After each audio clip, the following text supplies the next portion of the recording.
Pessoal, eu vou mais uma vez aqui refutar um pensar, ou melhor, dois pensares que se emergiram, se uniram sobre um assunto que eu pesquiso desde 94, que é a história da instituição religiosa que eu frequento, a Congregação Cristã no Brasil, CCB, sobre a qual eu escrevi 3 livros.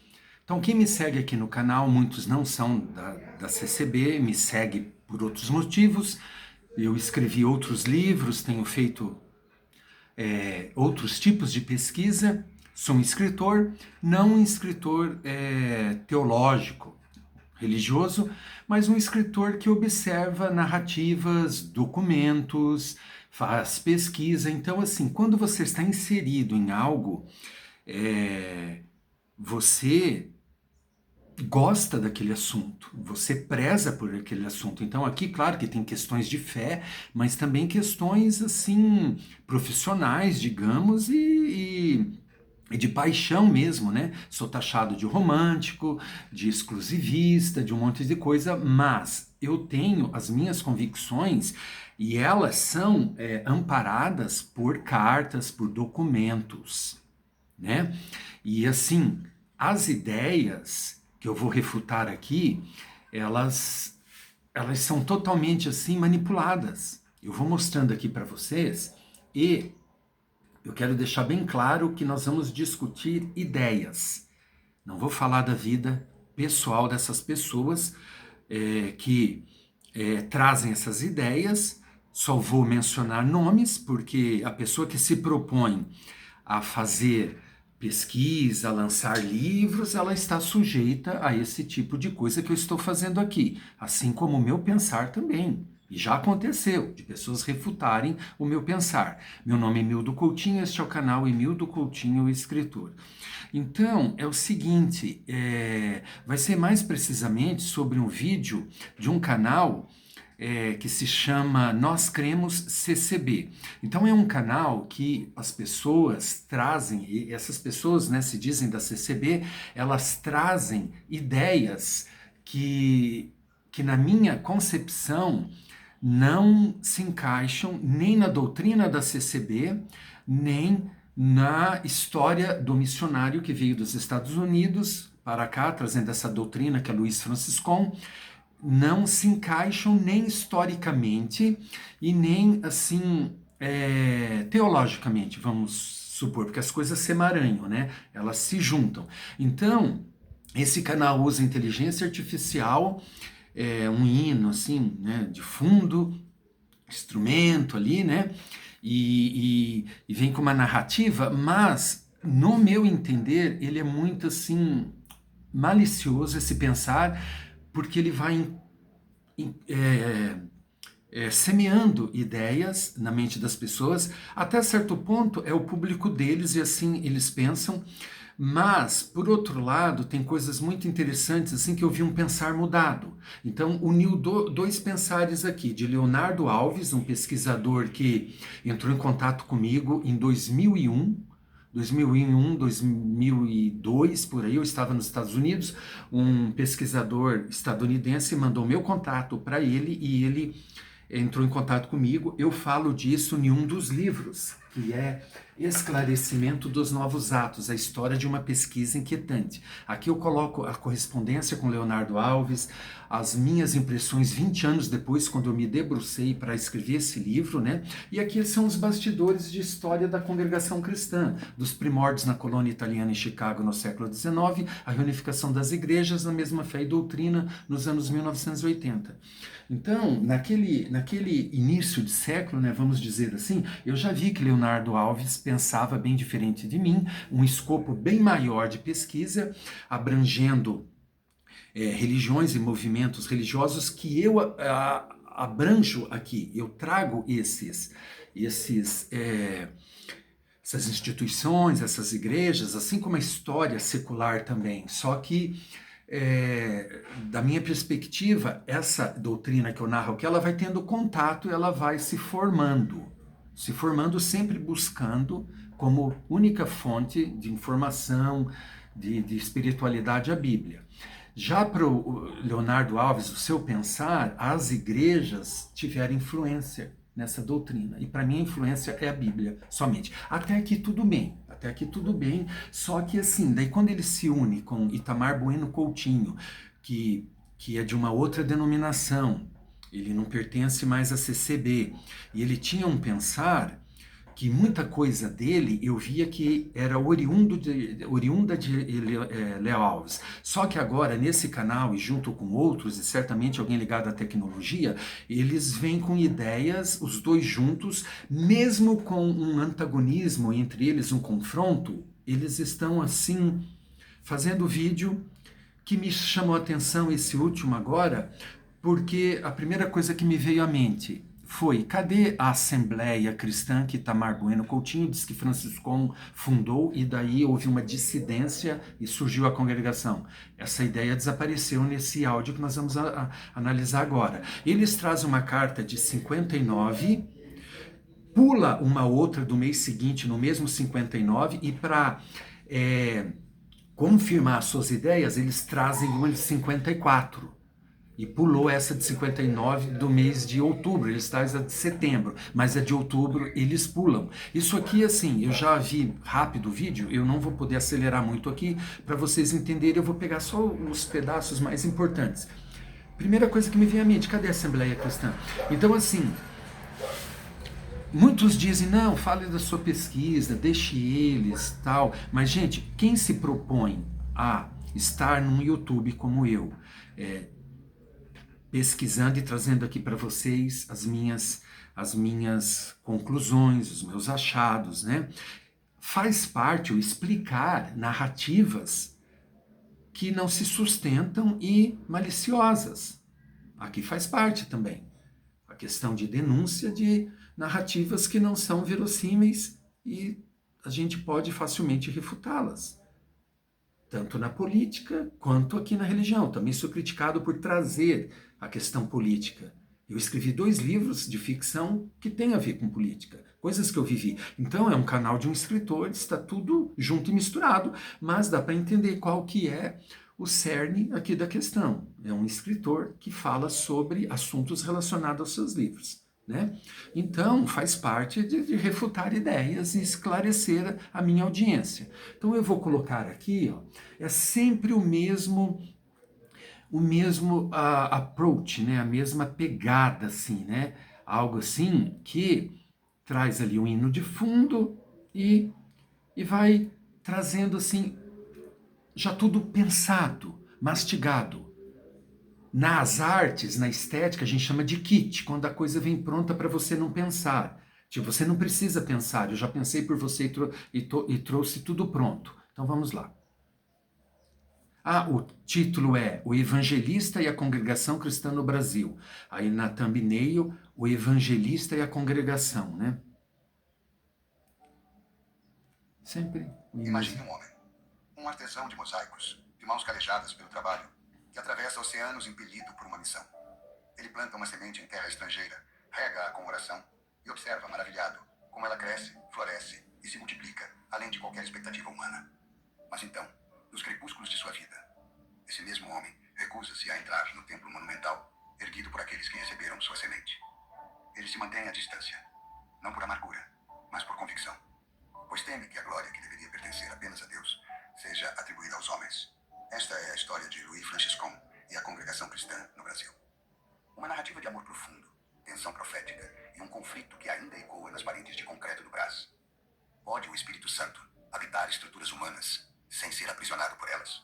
Chicago, 1907. Então, assim, essa questão de Franciscon não vir para o Brasil é porque realmente ele não queria chamar atenção para ele. Mas vocês viram que já induz aqui a pensar que o Espírito Santo está preso ali no prédio. Você viu assim as imagens que eles trazem e você já começa a pensar que estão criticando a administração da igreja hoje, que tem uma central e depois na frente a gente vai ver que é exatamente isso, a partir de uma carta que eles tiram ali de contexto um fato que Franciscon diz que essa em 54, por isso que eles trazem a de 54 anulando a de setembro. A de setembro ia explicar muito da de outubro de 59, mas eles pulam, né?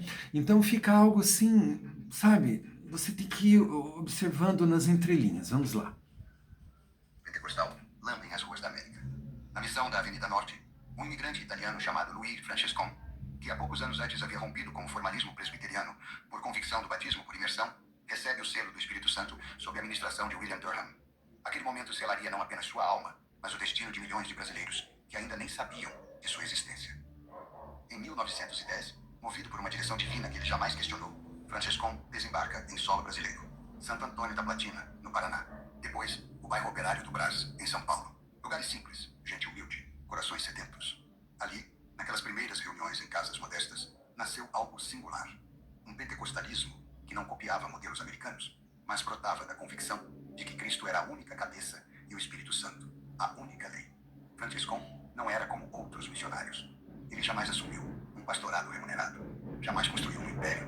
Entre 1910 e 1948, realizou 10 viagens missionárias ao Brasil, permanecendo quase 10 anos em estadias intercaladas. Mas seu trabalho não era o de um administrador ou estrategista, era o de um semeador. Ele ordenava anciães, ensinava a doutrina e instruía a Irmandade a buscar a palavra de joelhos. E então partia, confiando que o Espírito Santo faria o restante. Ó, aqui, primeiro o termo pentecostalismo, que você vê que é alguém ligado à academia, mas beleza, tudo bem, embora Itamar Bueno Coutinho não tem vida acadêmica, mas também usa esse termo porque consome a produção de pessoas acadêmicas como Leonardo Alves. Acadêmico na questão da teologia, né, que vê que está alinhada à ciência da religião. Ou a teologia, suas diversas vertentes. Tudo bem, é um termo que às vezes eu digo, né, as chamadas pentecostais, para ser entendido. Agora aqui nós vemos assim, tá, então Franciscon semeava igrejas pelo mundo, ordenava anciões e deixava. Então aqui já vê assim, tá, e daí deixa assim, ao Deus dará, que é um pouco aquela ideia do chamado congregacionalismo ou igrejas locais, né? A gente vê ao longo da vida de Franciscon que a coisa não é bem assim. Vamos ver como eles vão continuar. Eu acho que eu posso até acelerar um pouquinho mais, né? Porque o vídeo deles é longo, e senão eu vou ficar aqui muito tempo também, né? Mais com meus comentários, né? Uma coisa que me falaram, eles fazem esse tipo de vídeo, deixando meio vago, para que você traga para sua audiência o pensar deles, o vídeo deles. Olha, se isso aí for realmente a intenção deles, tudo bem, faz parte. Se alguém quiser conhecer, conheça. Eu acho assim, aí que está a diferença? O público tem que saber para entender, procurar entender, mas claro, muitos já estão assim convertidos nesse pensar, penso assim, até pelas questões religiosas, acadêmica, enfim, mas muita gente que me segue aqui também sabe desse pensar e não acreditam e vê onde estão as falhas, né? Teve um leitor que comentou aqui comigo, né? Eu até falei sobre o que eles andam fazendo, o trabalho deles. Ele disse assim, que é muito fraquinho. Eu vou ler aqui, ó, muito fraquinho. E para mim, sim, tem toda uma produção de tecnologia para camuflar a malícia e também a falta de profundidade. Ó, quer ver? Vamos ver aqui.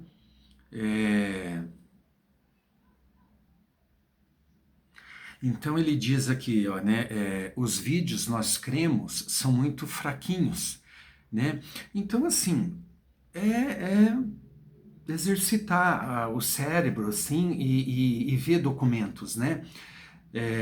Porque está assim uma guerra realmente de narrativas. Agora, você vê, pular uma carta e trazer uma outra para tentar aqui dar um suporte a algo, você vê que é uma espécie de amarração, né?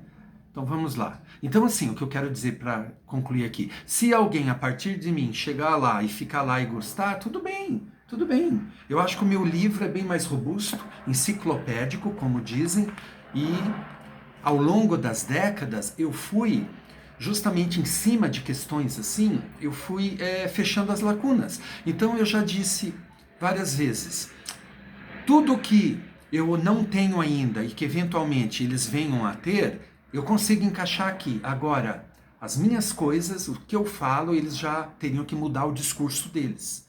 Como essa questão da Assembleia Cristã. Vamos ver. Ou eu vi muito rápido e ele disse alguma coisa e sobre isso eu perdi. Porque até então, o Padre Itamar Bueno Coutinho, franciscão, veio no Brasil e fundou a Assembleia Cristã. E não era da CCB, nunca pertenceu à congregação. Ele chegou a dizer que era uma alegoria entre os irmãos. Então vamos lá. O restante. Para compreender o conflito que viria, precisamos entender o coração teológico de Luís Francisco. Ele não via a igreja como uma organização, mas como um organismo vivo. Em 1910, no Panamá, ele afirmava ter recebido uma inspiração que chamou de Constituição da Igreja de Deus. Não era um documento. Vai trazendo tudo pronto, né? Afirmando as coisas. A única cabeça, o Espírito Santo, a única lei, a caridade, o único vínculo. Não haveria conselhos, não haveria sínodos, não haveria juntas missionárias. Cada congregação local deveria ser autônoma, livre, guiada diretamente pelo sopro divino. Qualquer estrutura que transcendesse isso seria, aos olhos de Francisco, uma invasão da sabedoria humana, uma sedução satânica que sufocaria a liberdade cristã. Mas o Brasil exigia personalidade jurídica. O Estado brasileiro não reconhecia organismos vivos, reconhecia cartórios, estatutos e o que hoje chamamos de CNPJs. E assim, em 1928, os líderes da congregação se viram diante de um dilema. Como manter a pureza espiritual do movimento e, ao mesmo tempo, existir realmente? O tom da voz, 26 de maio de 1928. Rua Uruguaiana, 45 Brás. A Assembleia Constitutiva é presidida por Luiz Pedroso, um dos primeiros convertidos no Brasil. Ao seu lado, José Francisco da Silva como secretário e Antônio Cardoso Gouveia como tesoureiro. 20 homens assinam o primeiro estatuto da Congregação Cristã do Brasil, com águia, a moda antiga. Luís Francisco está presente, mas não assina. Ele é estrangeiro, visitante, e talvez no fundo preferisse assim, não ter seu nome vinculado a um documento que para ele representava um mal necessário. E o que esse primeiro estatuto dizia? Curiosamente, ele não trazia artigos de fé sistematizados. Não havia uma lista. Cremos nisso, cremos naquilo. Em vez disso, o artigo 21 apresentava uma série de referências bíblicas. Romanos 16, Atos 15, passagens sobre separação, santidade, evitar heresias. Era como se dissessem, a Bíblia bem interpretada é nosso credo, nada mais. Outro detalhe fascinante. Os líderes não eram chamados de anciãos, mas de presbíteros, um termo que evocava as primeiras comunidades cristãs. A estrutura era mínima, 3 pessoas na diretoria, obrigatoriamente escolhidas entre presbíteros e diáconos. Simplicidade, discrição. Um movimento que ainda respirava o espírito congregacional. Vamos fazer uma pausa aqui. Mas isso estava prestes a mudar. Isso estava prestes a mudar. Vamos ver. Então, assim, essa questão de CNPJ, a Franciscão já estava enfrentando isso, ele já via. Eles sofreram lá um cisma. Em Chicago aconteceu uma divisão na igreja lá e o juiz não conseguiu ajudá-los muito e se estendeu por uma década quase por conta...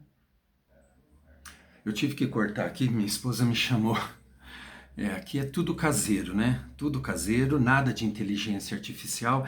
O tipo de site assim, como esse, o YouTube classifica como dark, canal dark, literalmente escuro.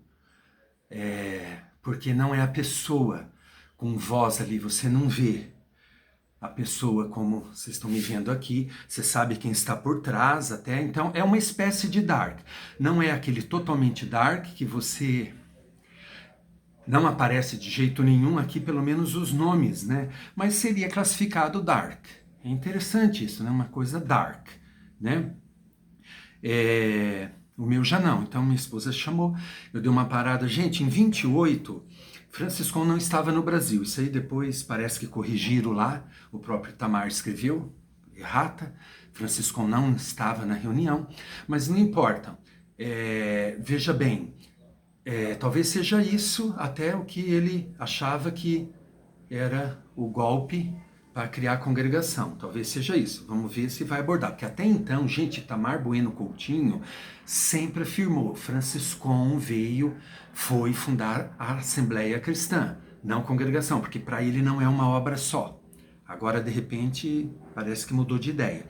Então, veja bem, o estatuto ali, um primeiro estatuto, mudança em estatuto é algo totalmente normal, a obra está crescendo, você está ali uma realidade pequena e vai crescendo, e você tem que se adaptar. Franciscão estava vendo isso. Em 28 ele já tinha sofrido o cisma de Chicago. Teve que registrar a sua igreja lá nos Estados Unidos. Então, questão de CNPJ, que lá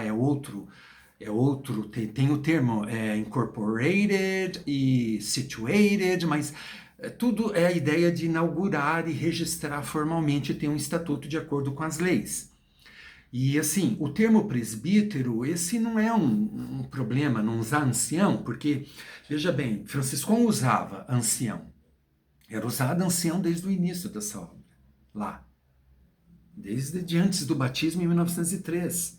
Então, assim, não faz sentido dizer que ele queria que ficasse como em 1928. Estão entendendo onde eu quero chegar? Não faz sentido. Vamos ver então a virada. Ah, e outra coisa, né? O tom da voz. Tudo bem que eu acelerei, né? Mas chega a 28, não sei o que, vai criando um suspense. Vocês viram que tudo é pronto. Você não precisa usar o cérebro. Tá tudo já apresentado para você, né? Então vamos lá.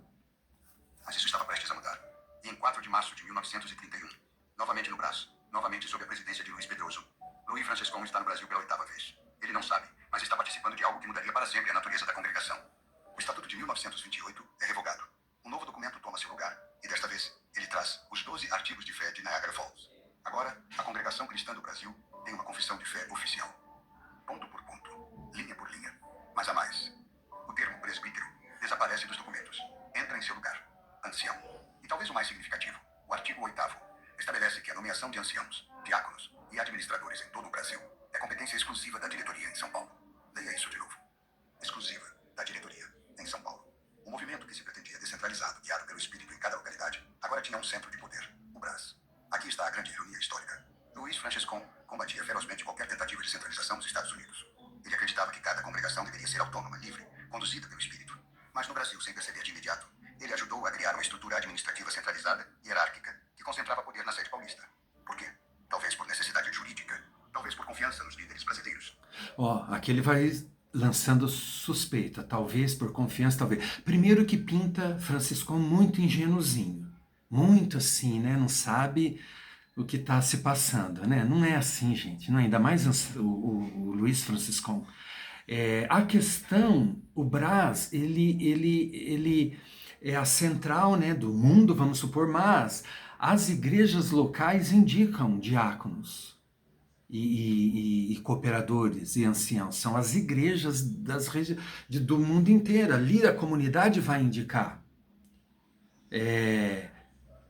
A ordenação através do Brás. Mas não é o Brás que vai lá, a central, e escolhe o ancião.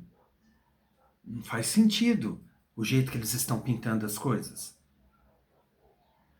O ancião da minha comum, o segundo, que é o irmão Carlinhos, a gente vê claramente, o irmão Jair indicou ele. E não indicou o cooperador. O irmão Carlinhos era cooperador de jovens. O cooperador de adulto não foi para ancião. Foi o irmão Jair que indicou. Por quê? Por questões ali que só ele sabe. Entendeu? E assim, pintou ancião, nossa, era muito ingênuo, né? Pois se falam, o próprio Francesco Topi, um que escreveu a biografia em italiano, lá um italiano, que ele era mais temido do que amado, e especialmente no Brasil, uma obra que ele amava muito e era totalmente aqui presente. Muito, muito estranha essa história, imagina, jamais, parece que, sabe, enganaram ele. Talvez porque, no fundo, a distância geográfica e cultural impedisse Franciscon de enxergar o que estava sendo construído. Mas o fato é, em 1931, a congregação cristã deixava de ser apenas um organismo vivo para se tornar uma instituição com corpo dogmático definido e estrutura centralizada. Hoje, quase um século depois, a congregação cristã no Brasil é uma das maiores denominações pentecostais do país. Milhões de membros, milhares de congregações. Pessoal, olha só, naquele censo que eu publiquei, falei dele 2 vezes, vídeos passados, Franciscon disse para o censo que Chicago era a igreja mãe, isso em 36, isso aqui aconteceu em 31. Se Chicago era a igreja mãe para Franciscon, sabe, no Brasil tinha que ter ali uma administração do jeito que é feito. O que eu noto aqui, vindo desse pensar do Leonardo Alves, é uma aversão a uma organização que lembra o episcopado católico. é uma forma de episcopado aqui, né? Por regiões, assim, geograficamente falando. Eu tenho a impressão que ele repudia, o pensar dele repudia a esse tipo de administração.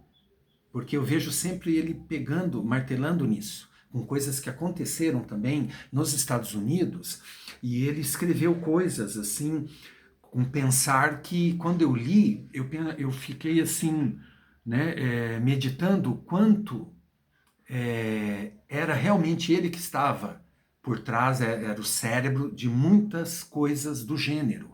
E a gente vai continuar falando sobre isso.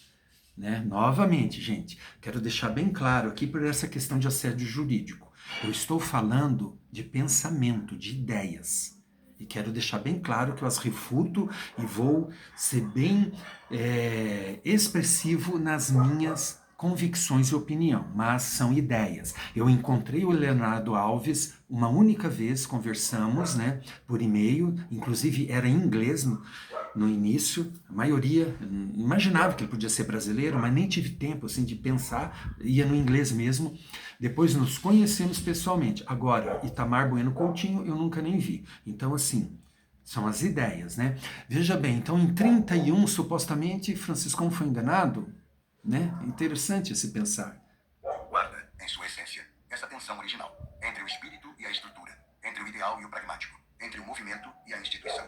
Os estatutos de 1928 e 1931 não são apenas documentos jurídicos. São testemunhos de uma encruzilhada. Um momento em que um avivamento espontâneo precisou se tornar igreja, precisou negociar com o mundo, precisou criar raízes. E nessa negociação, algo foi ganho: estabilidade, identidade, preservação. Mas algo também foi perdido: a fluidez, a imprevisibilidade, a total dependência do vento do espírito. Essa é a história de toda a instituição religiosa. Vocês viram como ele vai trazendo? Ele afirma, né, que perdeu o espírito. Teve que se institucionalizar, ficou legal nessa parte, mas perdeu o espírito. Então é um pensar, né, não consegue entender.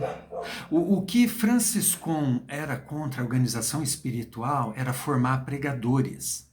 Naquele vídeo que eu falei a respeito do véu, coloquei ali um pastor repudiando e tal, e falando da Bíblia e da moça em relação ao véu ali, e daí o Nicodemos é o exemplo de pregador que Franciscon refutava e não queria para a CCB. O religioso que se debruça sobre a Bíblia, traz um monte de estudos, muitos equivocados até sociologicamente, historicamente, sabe, formar pregadores. Era isso que fizeram nos Estados Unidos e Franciscão era contra. Só que aqui, né, vamos continuar, eles estão induzindo e tal, sabe? É incrível, gente. Vamos lá. Se torna forma. Final de 1947. A antiga casa de oração na rua Uruguaiana já não comporta mais os fiéis. As reuniões estão saturadas, desconfortáveis. A liderança brasileira sente a necessidade urgente de um espaço maior. Surge então a oportunidade. Um terreno de 3.557 metros quadrados, na rua Visconde de Parnaíba. Mas o preço é astronômico para uma congregação operária. 2,2 milhões de cruzeiros. A Coca-Cola também quer aquele terreno. Mas o proprietário, Miguel Sánchez, um espanhol, prefere vendê-lo à congregação. Os irmãos propõem um propósito de fé. Cada família contribuiria com 1.000 contos. As coletas extraordinárias superam todas as expectativas. A escritura é lavrada em maio de 1948. A construção começa em 1949. O projeto do engenheiro Igor Seresnevsky é escolhido por ser o mais econômico e funcional. Mas o resultado seria grandioso. Uma estrutura de concreto armado considerada, à época, uma das maiores construções em peça única e sólida do mundo. Bom, ele ficou descrevendo ali como é o Brás, a construção central. Depois eu pensei, poderia ter deixado, porque você vê assim, um certo descrição minuciosa, cheia de pormenores, para também dar assim, né, a ideia de algo gigante, bem, sabe, mas tendendo para um pensar que é tudo isso que fez Franciscon não concordar. Né? Novamente, gente, aqui está colocando o Franciscon muito bobinho, né? Muito bobinho. Vamos ver aí a inauguração em 54, o que eles fazem aqui, que para mim é uma espécie de amarração. E Louis Franciscon, aos 88 anos, em Chicago, toma uma decisão que chocaria a Irmandade brasileira. Ele recusa-se a comparecer. Sua ausência não é física apenas. É um ato profético. Uma advertência silenciosa. Quando questionado... Sua ausência não é física, sua ausência, mas um ato profético. gente, colocou assim uma conclusão na história total. Sabe aqueles ditados assim? Eu não gosto de usar, mas aqui cabe bem. Franciscão deve estar se remoendo, se revirando no túmulo. Palavras são cortantes como lâminas de humildade. Eu não fiz nada. Quem fez tudo foi Deus. Se eu for lá, vocês vão querer puxar a glória para mim. Vão querer me idolatrar. Sim. Para o homem que pregava que o servo, após cumprir seu dever, deve considerar-se inútil, a suntuosidade do Brás representava um perigo mortal à pureza do Evangelho. Mas havia algo mais. Algo que Franciscão ainda não sabia completamente, mas que seu espírito já pressentia. É 8 de Ó, fevereiro. até ali, você podia dizer que é verdade. Franciscão não veio porque ele não queria que ele chamasse a atenção. Ah, aquele que é o irmão Franciscão, ele deixou isso registrado também. Eles não pegam isso, essa parte. Então ele não quis chamar a atenção e ele disse assim, olha, eu já fui acho que 11 vezes, salvo engano, para o Brasil e agora Deus não confirmou. E ele tá certo. Eu no lugar dele faria a mesma coisa. Imagina, as pessoas iriam por conta dele para vê-lo. Ele não queria. Só que você viu, eles colocam pensamento no cérebro de Franciscão. É isso que eles fazem, né? Esse pensar conclui o que Franciscão pensou. É incrível esse tipo de coisa. Ó. Janeiro de 1956. No salão de reuniões do Brás, em São Paulo, anciães e cooperadores se reúnem para aprovar um novo estatuto. A Congregação Cristã do Brasil, note bem, do Brasil, estava prestes a consolidar juridicamente sua estrutura administrativa. Louis Franciscon, o ancião italiano que trouxe o pentecostalismo à América do Sul em 1910, estava nos Estados Unidos, longe das decisões... Congregação Cristã do Brasil, note bem. Por que esse note bem? Lá eles falavam Congregação Cristã de Corona, que era no Queens, lá em Nova York. Congregação Cristã de tal lugar. Aqui no Brasil, era do Brasil, da Itália, porque eles não colocavam o nome de bairros ou de cidade. Notem bem, parece que, sabe, beleza, estamos notando. Tomadas. Ele havia plantado uma semente de simplicidade, sem hierarquia, sem títulos pomposos, sem centralização de poder. Mas o Brasil de 1956 era diferente das outras. Gente, na carta que eles pulam, eles falam claramente em hierarquia, que atende o mais velho, depois o segundo, o terceiro, que cedeu lugar para um outro, porque mudou da cidade. Essa carta, eles pulam. Eu vou ler aqui para vocês, eu deixei separadinho aqui. Veja bem, e ele fala que é bom porque o Brás é central para que os das outras regiões viessem. Então é uma questão também geográfica e logística. Sabe? Eles pularam essa carta. Onde tudo começou em 1910. À frente da administração estava Antônio Marques como presidente, Reinaldo Ribeiro como secretário e Pasqualino Daniele como tesoureiro. Espiritualmente, nomes de peso como João Finotti, Francisco Romano e Miguel Espina compunham o Conselho de Anciães. O Estatuto de 1956 consolidava juridicamente uma realidade que já se tornara inescapável. A congregação cristã havia se tornado uma instituição massiva. E instituições, por natureza, demandam estrutura. Mas havia um detalhe no estatuto que passaria despercebido pela maioria dos fiéis, mas não por Franciscon. A exigência de que procuradores locais não pudessem agir sem autorização direta da sede central. Era uma centralização administrativa absoluta. Tudo, absolutamente tudo, deveria passar pelo crivo do Brás. Setembro de 1957, ano do jubileu do dia inesquecível, e um ano após a aprovação do estatuto, 3 anciães embarcam em uma viagem que ficaria marcada na história da CCB. Miguel Espina, João Finotti e Francisco Romano partem rumo a Chicago com uma missão delicada: consultar Louis Franciscon sobre questões doutrinárias e administrativas que geravam debate no Brasil. Imagine a cena: 3 homens atravessando meio continente para encontrar o fundador, já idoso, em sua modesta residência. Vocês viram que ele sempre traz imagem, imagina a cena e tudo, né? Para a ficção seria, assim, bem interessante, né? Produzir ficção, assim. Tá dramatizando algo para criar aqui um clima. Novamente, gente, em relação ao estatuto, ancião era administrador também da parte material. Depois é retirado e eles ficam só na parte espiritual e tudo se resolveu. Foi resolvido. É incrível, assim, a misturança que eles fazem. Levam documentos, atas, relatórios. Querem sua bênção, sua orientação, sua aprovação. O que encontraram foi algo que não esperavam.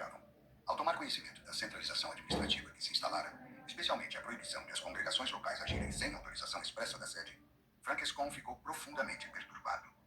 Franciscon faz perguntas sobre o funcionamento da obra no Brasil. Até aquele momento, ele acreditava que as congregações eram autônomas, livres, guiadas apenas pelo Espírito. Mas os anciães precisam ser honestos. Eles explicam que os estatutos brasileiros centralizaram o poder administrativo e espiritual em São Paulo. Ó, Que os procuradores ou o poder administrativo e espiritual. Gente, aqui que está o cerne da questão. Centralizar a administração. Centralizaram até certo ponto, porque nesse regime, talvez episcopal, então, tem liberdade também nas centrais das regiões, conforme que vai fazer. É a central ali do lugar. Mesmo essa questão da administração é um tanto quanto descentralizada. Agora, a espiritual, meu Deus, não tem formadores. Não tem um instituto que forma pregadores, era isso que ele não queria, com diploma, como fizeram nos Estados Unidos. E ele disse, mostra o diploma, o certificado de ordenação, de pregador, de ancião, que só esse certificado vai dizer que eu menti a respeito da obra no Brasil. Em 1939, ele disse isso perante ali a igreja que dizia que ele organizou a obra no Brasil. E na Itália e organizou nos Estados Unidos. E tudo fica um clima ali em 39 e depois em 59 desemboca nisso aqui, porque aquela coisa de causa e consequência, explicam para ele, ele pede para mudar o estatuto e diz que mudar não humilha ninguém e tudo se resolve. Tudo se resolve. Mas vocês viram, eles misturaram questão espiritual, como se o Brás tivesse centralizado administração espiritual, que não tem administração, é o Espírito Santo. Cada lugar que você vai, o pregador é dali, ele prega de acordo com a sua situação socioeconômica cultural. Ele não fez um curso, não tem uma cartilha, tem os ensinamentos que vêm do Brás. Ensinamentos tem. Mas isso não administra parte espiritual. Ensinamentos. Em relação à política agora, gostei que veio um falando que não era para pregar com ideologia política, que estava exagerando as pregações assim, dessas questões de política. Interessante. Então é isso, os ensinamentos, mas não administra, não há administração na parte espiritual, que é o que Francisco não queria. Administradores locais não podem agir sem autorização da administração central do Brás. O testemunho de Miguel Espina, registrado em gravação, captura o momento exato em que o véu se rasga. Francisco põe as mãos na cabeça, sua voz treme, e ele exclama, não com raiva, mas com a angústia de um profeta que vê seu povo trocar a liberdade pela segurança. Ah, Senhor, tu libertaste o teu povo da escravidão, e nós pusemos o teu povo debaixo de outra escravidão, sujeitos à administração de São Paulo. Aquelas palavras não eram apenas uma crítica administrativa, eram um lamento teológico. Para Franciscon, a estrutura que os brasileiros viam como organização necessária era, na verdade, uma usurpação da soberania divina sobre a igreja. O descontentamento de Franciscon cristaliza-se em setembro de 1959.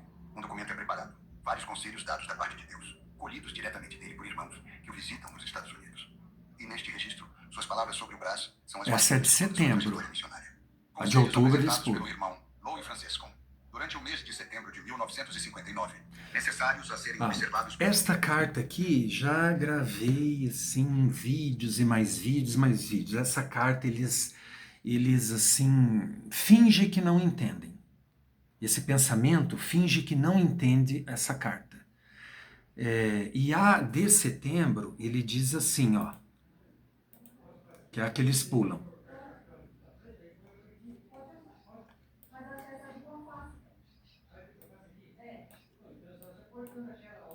Ele diz assim, ó, Luiz Franciscon, aos meus amados irmãos na fé apostólica, reunidos na rua e tal. Agradeço ao Pai,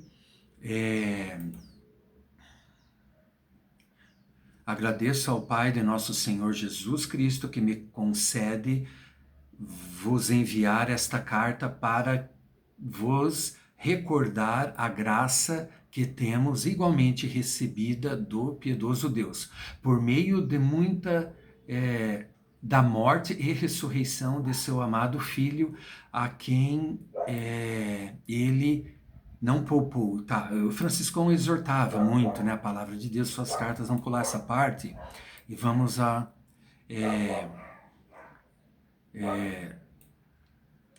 então, éramos confiados, ok.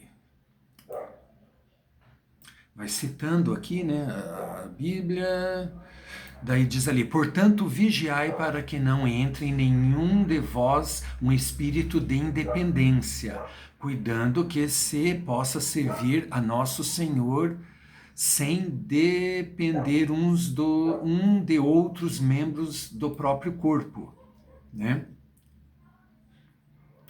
Logo, tal crença do homem já manifesta um orgulho contrário à humildade, à fé e à doutrina apostólica. Espírito esse que gera contendas que destruam a paz no povo, produzindo dissensões que formam partidos e criam seitas novas, provocando escândalos, perdendo-se assim o bom testemunho que o mundo quer que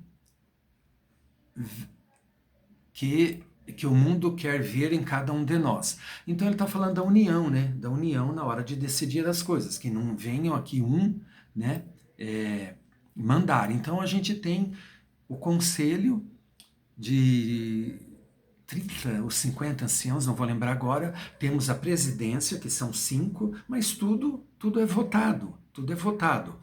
E você vê, saiu disso, para Franciscão eram seitas, porque tem países que não continuaram com essa obra e tomaram outros caminhos. Tem uma hora que ele diz que essas obras foram arruinadas, aqui ele chega a falar que são seitas as dissensões, né?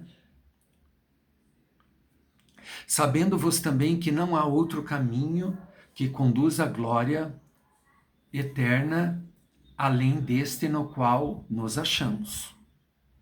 Então veja bem, olha um tom, né, de que está tudo bem. A carta que eles leram aqui foi um mês antes. Miguel Spina foi lá, explicou nessa gravação que eles dizem aí. Miguel Spina confessa que Franciscão não entendia muitas coisas e que a obra que tinha crescido. E ele não foi enganado, explicaram tudo para ele, e daí eles sentaram, ele escreveu essa carta em italiano para saber o que disse, porque na outra foi muita confusão, inclusive linguística, e tudo se resolveu, né? Aqui diz nesse vídeo que ele foi se retirando sutilmente, sabe? No funeral dele foi o Brasil, uma comitiva. A gente vê, tem cartas de 64, quanto ele estava ligado e tinha a convicção de que era uma mesma obra. E tem mais, eu estou averiguando coisas assim, ele mandar pessoas para o Brasil e dizer, olha, a obra que não prosperou nessa nação, então vocês vão no Brasil para aprender a servir a Deus. Ele também tinha noção do quanto a obra lá, mesmo a comum dele, tinha muita coisa fora. Num relato dele, ele diz, toda vez que eu voltava para a América do Norte, encontrava coisas novas entre os irmãos. Isso aqui eles ignoram, porque eles querem manipular os fatos, para a narrativa deles prevalecer, né? Então, olha só.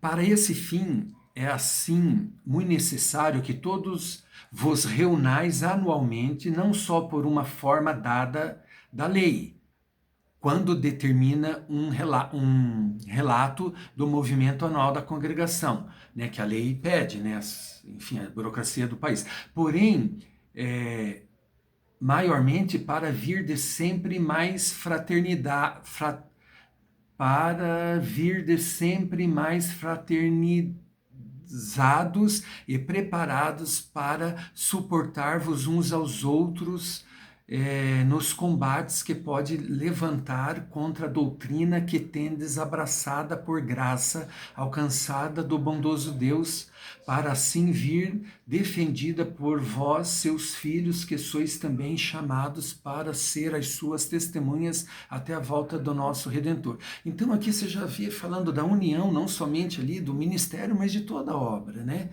De toda a obra, uma obra só reunida para combater essas coisas. Só irmanados nessas reuniões é que vós podeis honrar e amar uns aos outros e também estar prontos para impedir que o mal entre no meio de vós. Se vós achardes em comunhão, podereis estar sempre em comunicação por meio de cartas e circulares quando algum do meio de vós vem seduzido por Satanás. Veja bem, gente, as cartas para igrejas, que seria hoje os tópicos de ensinamento, as circulares, entendeu? Como assim? Igrejas locais, congregacionalistas, e cada um faz o que acha que deve. Não era isso que Franciscão queria. E esse sistema congregacionalista nem se encaixa no pensar de Franciscão. O Franciscão tinha algo totalmente novo que foi se formando ao longo da sua vida. Se hoje é parecido com o modelo episcopal católico, daí? Porque esses também têm que aparecer, os quais anunciarão estranhas doutrinas contrárias à fé apostólica. Olha, estranhas doutrinas contrárias à fé apostólica, né? Eu tenho visto nesses pensares ideias contrárias à fé apostólica. Então eles pulam essa carta, mas aqui Franciscão está falando desse pensar, que traz ideias de teorias e filosofias e teologias. Basta ver esses vídeos, você começa a ver. Teve um até que eu comentei lá, depois eu deletei. Uma hora eu vou falar aqui sobre isso, mas por outras questões. O quanto, e através da Igreja Valdense, eles foram incutindo o chamado calvinismo. Uma doutrina que prega somente a predestinação e deixa a outra parte, as outras partes que falam no livre-arbítrio. Porque as teologias são assim, elas só pegam o que interessam a elas, deixando de fora até paradoxos e contradições. E tem resposta para tudo. É isso que eu tenho dito aqui no canal, né? Essas igrejas têm resposta para tudo, esses pensares têm resposta para tudo. Eu estou cheio de dúvida. Estou buscando saber. Agora, tem coisa que eu tenho certeza. Quando eu vejo um lugar que não me cheira a voz do meu pastor, a doutrina deixada por ele, por Jesus Cristo, quando habitou entre nós, pedindo que nada fosse acrescentado ou tirado, até que ele viesse a buscar a sua igreja, eu já fico com o pé atrás. Né? Olha só. Vamos ver aqui. Porque esses também têm que aparecer, os quais anunciarão estranhas doutrinas contrárias à fé apostólica. Os tais devem ser reprovados, assim como outros males que queiram criar raízes no meio de vós. Deveis impedi-los por meio de vossa unidade e amor à obra do nosso Senhor. Gente, igrejas chamadas locais, congregacionalistas, assim, elas são bem diferentes uma na outra. É o sistema batista, por exemplo. Você vê que tem igreja que crê nos dons, no falar em língua, outra não. Então, sob a associação, a organização batista. Você vê aqui Franciscão pensando como uma obra só, né? Uma única obra. E tem que ter ensinamentos, isso sim. Não formar pregadores, mas combater ideias contrárias, né? O que ele está dizendo aqui, que é o que faz através de circulares e tópicos de ensinamentos. Até esta data foram levadas a efeitos na capital de São Paulo, mais central para todos, e também porque há em São Paulo mais e melhores meios para acomodar os que vêm de fora. Porém, ninguém venha tentar julgar que São Paulo, no fim, chegue a ser uma nova Roma, né? Pessoal, veja bem, aqui é a carta de 54, tá? É a de 54 que eu tô lendo. Eu vi agora, mas não vou corrigir aqui o vídeo, tô gravando, eu não quero deixar de gravar porque eu não sei se eu vou ter tempo. Essa é a de 54, que venha, veja bem, ele fala que não venha a ser chamado uma nova Roma, mas eles leram essa carta no final, mas para confirmar o pensar deles. Então veja bem, aqui a gente entende que Franciscon concordou com tudo que estava sendo feito, só que pediu para que não venha ser um lugar de peregrinação, era isso. Então, logisticamente, né, fácil para todo mundo ir, beleza. Eu vou agora pegar a que eu quero ler para vocês, que é a que eles pulam. Veja bem, gente, a gente entende ali que não vem a ser, não falou que foi uma Roma, só que eles falam que Franciscon chamou o Brás de Roma. Né? E essa ideia, para youtubers que calunia, que é contra a CCB, cai como uma luva. Então essas pessoas produzem um bom material, esse pensar cai como uma luva para os youtubers caluniadores. Olha só, outubro de 1959, essa aqui que daí vai mostrar ali a solução encontrada e tudo foi resolvido. Luiz Franciscon, aos queridos consortes no ministério, irmãos anciãos da capital de São Paulo e arredores, a paz de Deus seja em todos vós. Esta é para vos manifestar que Deus, na sua bondade, quis que viesse aqui o irmão Nicolino Espina, sua esposa, e depois também seu irmão Miguel com o de Pompo, aos quais pude falar verbalmente sobre a vossa situação atual e compilar com a ajuda deles, em particular com o irmão Nicolino, um pequeno estatuto de 4 capítulos que necessiteis para vós serdes encontrados legalmente perante Deus e perante os homens, né? Preocupação de Francisco com ambas as realidades, de acordo às sagradas escrituras, cujo estatuto, conforme ouvireis, não altera nenhuma palavra e nenhuma sagrada escritura, pelo contrário, completa o que tendes já recebido do divino nosso Senhor. Recomendo-vos, quando vos reunis com o irmão Miguel, vós anciãos, não comeceis a fazer argumentos sobre este estatuto, mas de o apresentar ao Senhor para que ele ilumine a vossa mente, e virdes por ele confirmados de que é a vontade do Senhor de terdes esse estatuto em toda a obra de Deus no Brasil. Toda obra, gente. Toda obra no Brasil. A gente vê aspectos de união de uma obra só. Após serdes iluminados do paciente Nosso Senhor, façais uma outra reunião e convidai a todos os irmãos cooperadores da capital e arredores, com os diáconos e os administradores, e mostrai a eles a necessidade que têm em se colocar de acordo em todas as coisas, segundo a palavra de Deus, pela unidade do Espírito e o amor fraterno em geral. Após, deveis também apresentar este estatuto na reunião anual, para que venha aprovado por todos e depois então ser impresso e distribuído a todos os fiéis da congregação cristã no Brasil. Os irmãos que aqui estiveram com as irmãs Selma e Joana e também o Dr. Rubens estão a par de tudo o que foi falado a esse respeito, os quais vos poderão esclarecer os detalhes da vossa situação e a necessidade desse estatuto. Então, olha só, aquele que Procó conversaram e ele escreveu essa carta. Vos digo ainda de vos conservar como sempre tendes feito. De vos conservar como sempre tendes feito. Que o ancião, não falou presbítero, não disse que está ruim, que vamos voltar a ser presbítero. Que o ancião mais velho seja o que presida as vossas reuniões. O primeiro, sabeis que é o irmão Finote, o segundo, o irmão Romano, e o terceiro, o irmão João Claro, o qual, chamado pelo Senhor também antes de Romano, mas morou diversos anos em São João da Boa Vista, porém, voltando a São Paulo, o irmão Luiz Pedroso, ora defunto, deu-lhe o lugar de ancião na capital de São Paulo, do que todos vós estáis cientes. Se estes três não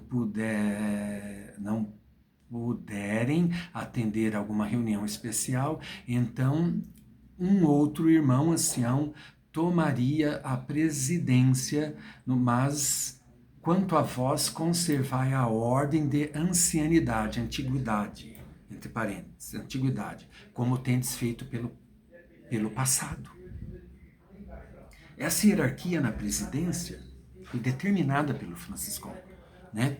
O ofício dos diáconos na obra da piedade, junto às irmãs que cooperam, os quais não são obrigados pelas leis civis de relatar a obra da piedade naquele ministério de diácono. Ninguém deve intervir, nem ancião, nem administradores das coisas materiais, devem ser puramente ministrado pelo ministério dos diáconos, beleza? Vamos ver aqui. Espero que vos conservai todos de um par e um sentimento no Senhor e a sua vontade, com firme propósito de coração, porque ele honra aos que o honram conforme a sua palavra, humilhando-vos de contínuo a ela. Poderemos ser sempre mais enriquecidos da sua graça que está em Cristo Jesus, nosso amado Redentor, o Senhor glorificado em eterno. Escrevi esta carta em italiano para saber o que vos tenho dito e vós fazei traduzi-la no idioma português antes de a lerdes aos outros, né? Então, veja bem, todo esse material está aqui no relato. Eu vou continuar aqui porque, veja bem, esta carta de 59, que eles só leem uma, eu coloquei aqui. Olha, o título é: em 1959, Franciscão envia conselhos à CCB e pede que modifique o estatuto, pois isso não humilha ninguém. Escreve carta em italiano a ser traduzida para saber o que diz, né? Só que eles só leem a primeira, né? Conforme eu falei. Então, eu vou acompanhando aqui e a gente vamos continuar. Então eles leem toda ela, né? Eu vou acelerar, gente, para a gente ver se de repente ele leu essa outra e falar a questão da Assembleia Cristã, eu que perdi. Então eu vou acelerando, eu vou pegar o livro e vou acompanhando, tentar deixar aqui perto, para vocês ouvirem. Observados pela Irmandade do Brasil, pois os mesmos foram inspirados da parte de Deus. Acervo Itamar Coutinho. Vários conselhos dados da parte de Deus pelo que... Então, ó, acervo, essa coisa de inteligência artificial, eles é Lois, né? É tão engraçado, as pessoas, ela não pronuncia, né? A palavra no português totalmente assim, de acordo com a pronúncia, né? É uma coisa artificial.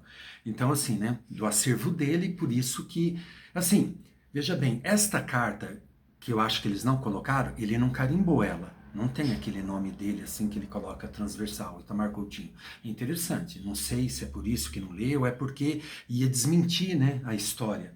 Mas enfim, eu tenho aqui no livro, eu vou acompanhando e vou deixar aqui. Aí vamos ver, depois eu fecho aqui o vídeo. Mão Luís Franciscon. Nas últimas viagens feitas por alguns servos e diversos irmãos e irmãs, disse Paulo, aos Estados Unidos da América do Norte. Setembro de 1959. Referencia aos estatutos. Disse o Senhor referência, não referência. referência. Todo o lugar que pisares é teu. Quer dizer, tudo o que for esclarecido e para se obedecer. A igreja convertida diz: devemos depender só de Deus. Ele é o nosso legislador, nosso juiz e nosso rei. 2. Ninguém pode julgar pela letra ou arbitrariamente. Em Isaías diz: eu sou o Senhor, e fora de mim não há Salvador.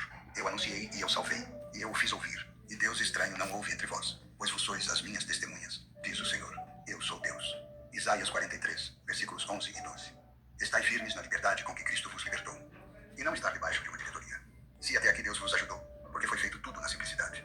Da maneira que está agora, a diretoria esta à frente dos servos de Deus. Perante Deus, não há sabedoria e nem prudência.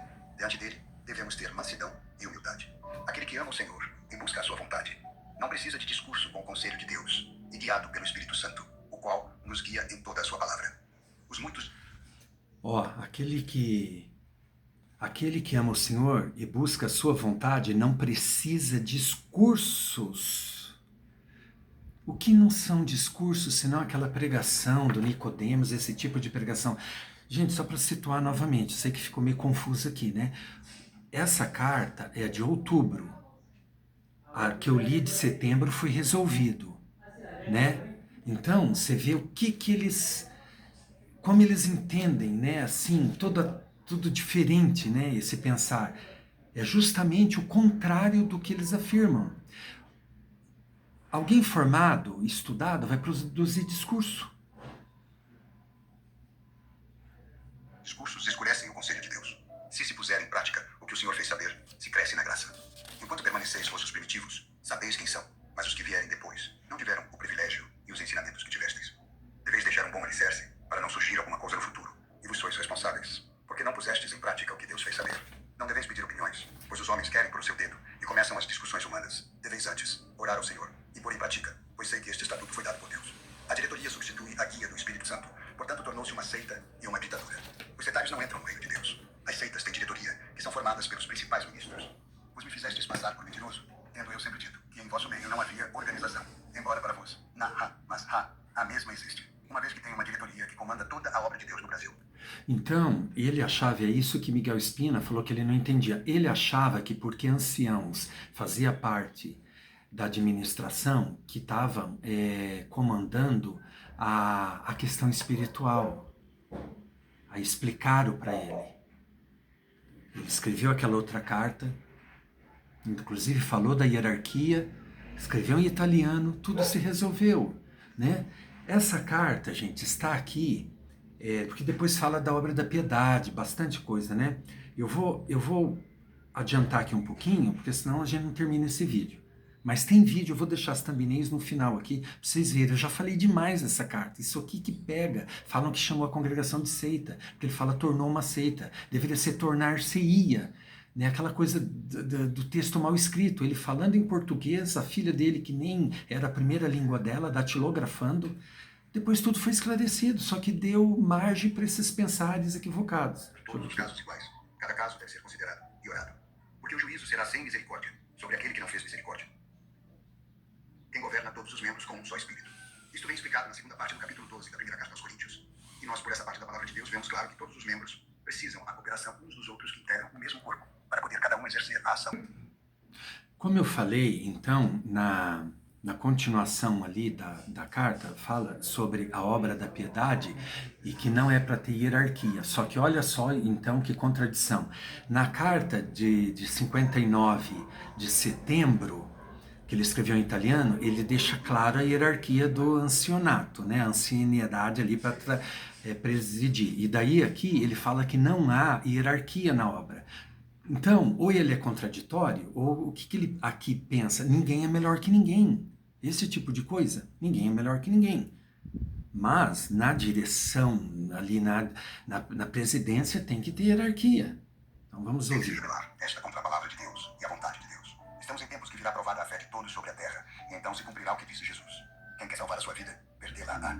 Os irmãos anciãos e cooperadores não devem intervir nessa parte, pois já no tempo apostólico, Da obra da piedade. cheios do Espírito Santo, os quais foram Vou deixar constituídos aqui, vou lendo o livro. para que os apóstolos não deixassem a palavra para servir as mesas.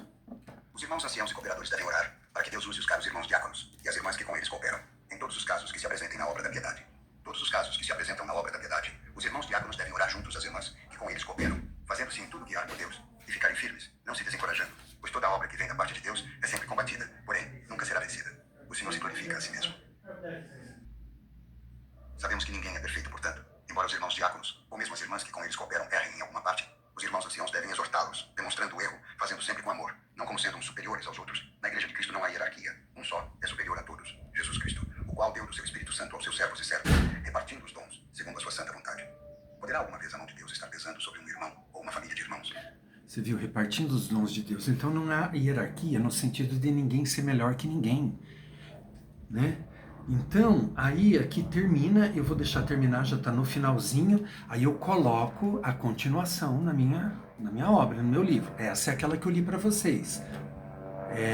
Não, esta na verdade é de outubro, né? E eu coloco depois a de setembro. Essa é de outubro, a última, essa que eles estão lendo é de setembro. A de setembro eu coloquei antes, claro, né? Então tem essa que eles leram, tem aqui a continuação, fala da obra da piedade, um documento na internet adulterado, Tem vídeo aqui, vou deixar nas thumbnails, falando do que eu encontrei que estava errado, e tem gente adulterando e soltando. Eu não sei quem está fazendo isso na internet, já para confundir as coisas. Tem hora que eu penso assim, a inteligência artificial traz as coisas à tona, né? E vão pegar muita coisa errada e trazer como verdade. Aí na sequência eu coloco a carta que eles não leram. Vamos ver se leram e me perdeu aqui. Mas para mim eles vão na de 54. E os irmãos diáconos, juntos às irmãs que com eles cooperam orarem, e Deus lhes faz sentir e socorrer, são eles responsáveis se não atenderem, ou fizerem ao contrário da vontade de Deus. Por isso, precisam estar bem acertados nessa parte. Temos um exemplo na palavra de Deus, em 10 de São Lucas, versos 25 ao 37.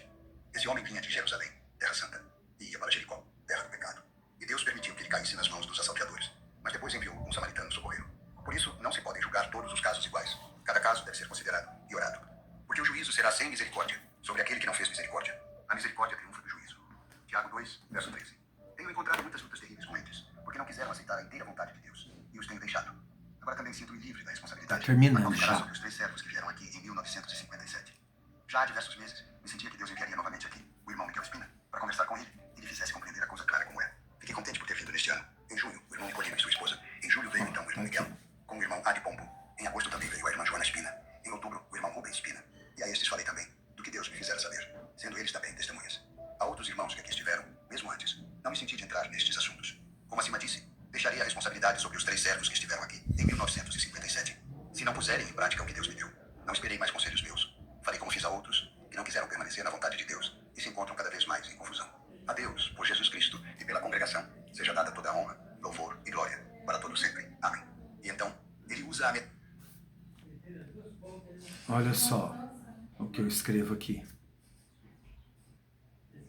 Ó como está no meu livro. Enfim, quanto mais conselhos, cartas e fatos históricos houve depois desse incidente, negar isso é ausência de luz material e espiritual. No mês seguinte, outubro, por exemplo, Luiz Franciscon escreve nova carta, desta vez em italiano, para que seja bem compreendido e saiba o que disse. Acreditamos que ao ditar em português para que sua filha datilografasse a carta anterior, o tempo verbal do artigo 8 tornou-se, não está apropriado, deveria ser no condicional, tornaria ou ainda no presente, torna, ou tornar-se-ia, né? A mesóclise ali. Provavelmente alguém teria dito isso a ele, por isso a nova carta em italiano a ser traduzida para que assim soubesse o que escreveu. Enfim, né? Tudo foi resolvido. Agora, vamos ver, eles vão ler a de 54, né? Que eu li ali. A figura mais poderosa de todas. E vamos ver em uma se... carta circular de fevereiro de 1954, Ó. ele já havia advertido a Irmandade. Ninguém venha tentado a julgar que São Paulo chegue a ser uma nova Roma. Luiz Francisco, 311 North Lombard Avenue, Oak Park, Trentino, USA, fevereiro 3 mil. Pessoal, eles falam ali no final, realmente não foi lida essa carta, então Itamar Bueno Coutinho tem que explicar agora, Franciscon não fundou a Assembleia Cristã? Então o problema é que a congregação não era do jeito que ele queria, mas só lá em 59, né, aconteceu isso, ele ficou triste, chamou... de seita, de tudo isso, mas e onde fica aqui a Assembleia Cristã, que você tanto defende? E outra coisa é a questão do batismo, dá um vídeo separado, que esse batismo também é bem equivocado essa história, que lá em 55, na Fé e Regra da Igreja de Chicago, né, que daí, por isso que eles acham que aí, né, essa coisa de congregacionalismo, igreja local, porque tinha cada igreja nos Estados Unidos tinha ali as suas regras para coisas não de doutrina. E daí eles, ali nessa Fé e Regra, tem questões do batismo. Eu vou falar só sobre isso com vocês, para não fazer um vídeo mais longo do que esse. Então, gente... assim, um pensamento muito de segundíssimas intenções. Esse é o relato.